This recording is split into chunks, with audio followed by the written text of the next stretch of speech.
ಸನ್ಮಾನ್ಯ ದೇವೇಗೌಡರು ಎಂದೂ ಸಹ ಅಧಿಕಾರವನ್ನು ಹುಡುಕೊಂಡು ಇನ್ನೊಬ್ಬರು ಮನೆ ಬಾಗಿಲಿಗೆ ಹೋದಂಥವ್ರಲ್ಲ ಅನ್ನೋದನ್ನು ಈ ಕರ್ನಾಟಕ ನಾಡಿನ ಜನತೆ ತಿಳ್ಕೋಬೇಕು ಅನ್ನೋದನ್ನು ಈ ವೇದಿಕೆ ಮುಖಾಂತರ ಹೇಳ್ತಾ ಇದ್ದೇನೆ.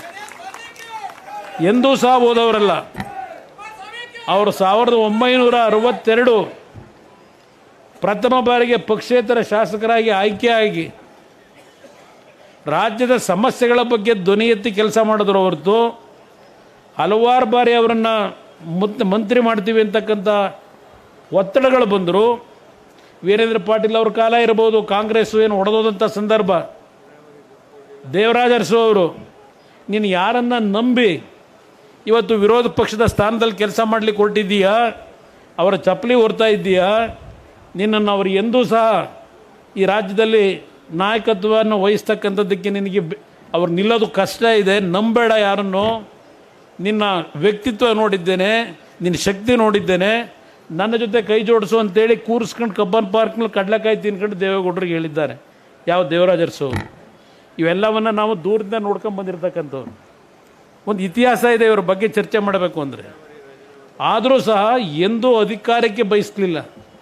ಅವರಿಗೆ ಅಧಿಕಾರ ಕೊಡ್ತೀವಿ ಅಂತಾಗಲಿಲ್ಲ, ಇನ್ನೊಬ್ಬರ ಹೆಸರನ್ನ ಹೇಳಿ ಅವ್ರನ್ನ ಮಂತ್ರಿ ಮಾಡಿ ಎಂದಿದ್ದಾರೆ. ಆದರೆ ಈಗಿನ ರಾಜಕಾರಣ ಮೊದಲನೇ ಬಾರಿ ಗೆದ್ದು ಬಂದಿರ್ತಾರೆ, ನನಗೆ ಅಂಥ ಇಲಾಖೆನೇ ಬೇಕು, ಇಂಥ ಇಲಾಖೆನೇ ಬೇಕು ಅಂತಕ್ಕಂಥ ಒಂದು ಪೈಪೋಟಿ ನಡೀತಿದ್ದನ್ನು ನೋಡ್ತಾ ಇದ್ದೀರಿ. ಇವೆಲ್ಲ ಒಂದು ಭಾಗ ಇರಲಿ. ಅವತ್ತು ಚಂದ್ರಶೇಖರ್ ಅವರು ಫೋನ್ ಮಾಡಿ ಹೇಳ್ತಾರೆ, ಇಲ್ಲ ನೀವು ಸನ್ಮಾನ್ಯ ಹೆಗಡೆ ಅವ್ರ ಪರವಾಗಿ ನಿಮ್ಮ ಶಕ್ತಿ ತುಂಬಬೇಕು ಅಂತ ಹೇಳಿದ್ರು. ಆ ಹಿನ್ನೆಲೆಯಲ್ಲಿ ಕೊನೆಗೆ ದೇವೇಗೌಡರು ಅಂತಿಮವಾಗಿ ಆಮೇಲೆ ಸ್ವಲ್ಪ ಜ್ಯೋತಿಷನ್ನು ನಂಬ್ತಾರೆ. ಅವ್ರು ಯಾವ ಜ್ಯೋತಿಷದವ್ರು ನಂಬ್ತಾರೆ, ಅವ್ರನ್ನ ಆಗಲೇ ಟ್ರ್ಯಾಪ್ ಮಾಡಿಬಿಟ್ಟಿದ್ರು, ಒಂದು ಟೀಮ್ ಮುಖ್ಯಮಂತ್ರಿ ಆಗಬೇಕು ಅನ್ನೋರು.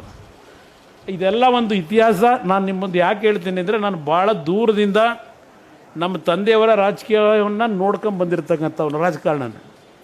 ನಂತರ ಯಾವಾಗ ಮುಖ್ಯಮಂತ್ರಿಯ ಒಂದು ಅಭ್ಯರ್ಥಿಯ ವಿಷಯದಲ್ಲಿ ಚರ್ಚೆಗಳು ಪ್ರಾರಂಭ ಆಯಿತು, ನಮ್ಮ ವರದೇಗೌಡರು ಮಾತಾಡಿದ್ದು ಇವತ್ತು ನನ್ನ ಕಿವಿನಲ್ಲಿದೆ ಮನೆಯಲ್ಲಿ.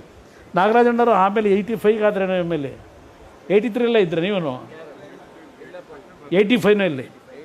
ಯಾಕೆಂದರೆ ನಾವೆಲ್ಲ ಸಣ್ಣ ಹುಡುಗರು, ಅವರು ಆಗ ದೊಡ್ಡರ ಮನೇಲಿ ಕೂತ್ಕೊಂಡ್ಬಿಟ್ಟು ಬಿಡಿ ಸೇದಾರಾಗ್ತಿಲ್ಲ, ಈಗೇನೋ ಬಿಟ್ಬಿಟ್ರು ಅಂತ ಕಾಣಿಸ್ತದೆ.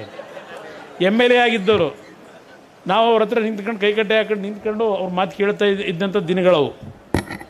ನಂತರ ಯಾವೊಂದು ಮತದಾನ ಅಂತಕ್ಕಂಥದ್ದು ಆಗ್ತದೆ, ರಾಮಕೃಷ್ಣ ಹೆಗಡೆ ಅವರ ಪರವಾಗಿ ಅವರು ಬೆಂಬಲಿಗರನ್ನ ಬೆಂಬಲ ಕೊಡಿಸಿದ್ರು.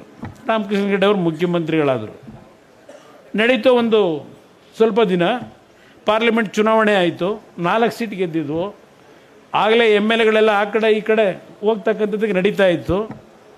ದೇವೇಗೌಡರು ಕರೆಗೆ ಚುನಾವಣೆಗೆ ಹೋಗಬೇಕು ಅಂತ ಒತ್ತಡ ಹಾಕಿ ಕ್ಯಾಬಿನೆಟ್ನಲ್ಲಿ ಅವರು ಮಂತ್ರಿ ಇರಲಿಲ್ಲ, ಪಕ್ಷ ಕಟ್ಟೋದಕ್ಕಿಂತ ರಾಜೀನಾಮೆ ಕೊಟ್ಟು ಬಂದಿದ್ದರು ಹೊರಗಡೆಗೆ.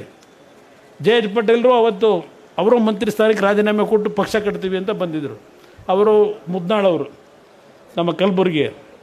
ಅಲ್ಲಿ ಒಂದು ನಿಮ್ಮ ಗಮನಕ್ಕೆ ತರ್ತೀನಿ, ರಾಜ್ಯದ ಜನತೆಗೆ ಸನ್ಮಾನ್ಯ ದೇವೇಗೌಡರು ಇಡೀ ರಾಜ್ಯದಲ್ಲಿ ಜನತಾ ಪಾರ್ಟಿನ ಕಟ್ಟಬೇಕು ಅಂತ ಹೇಳಿ ಹಗಲು ರಾತ್ರಿ ಓಡಾಟ ಮಾಡ್ತಾಯಿದ್ರೆ, ರಾಜ್ಯದ ಮುಖ್ಯಮಂತ್ರಿಗಳು ದೇವೇಗೌಡರ ವಿರುದ್ಧ ಮೈಸೂರಿನಲ್ಲಿ ಅದು ಎಂಥದೋ ಒಂದು CITB ಪ್ರಕರಣ, 500 ಸೈಟ್ಗಳನ್ನು ದೇವೇಗೌಡರ ಕುಟುಂಬಕ್ಕೆ ಕೊಂಡ್ಕೊಂಬಿಟ್ಟಿದ್ದಾರೆ ಅಂತ ಹೇಳಿ ಒಬ್ಬರು BB ಶಿವಪ್ಪನವರು, ಇನ್ನೊಬ್ಬರು ನಮ್ಮ ಹೊಳೆನರಸೀಪುರದ ಅವರೇ ಒಬ್ಬರು ಬೆಳೆಸಂಥವ್ರು ಒಬ್ಬರು ಇದ್ದಾರೆ, MLC ಮಾಡಿದರು.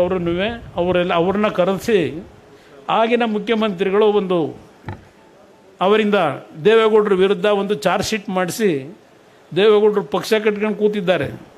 ಇಲ್ಲಿ ದೇವೇಗೌಡರು CITBನ ಲೂಟಿ ಮಾಡಿದ್ರು ಅಂತೇಳಿ ಅವ್ರ ಮೇಲೆ ಒಂದು COD ಎನ್ಕ್ವೈರಿ, ಅದ್ರ ಜೊತೆಗೆ ಲೋಕಾಯುಕ್ತ ಎನ್ಕ್ವೈರಿ, ಇದೆಲ್ಲವನ್ನು ನುಂಗಿ ಪಕ್ಷ ಕಟ್ಕೊಂಡು ಬಂದಂಥವ್ರು ಇವರು.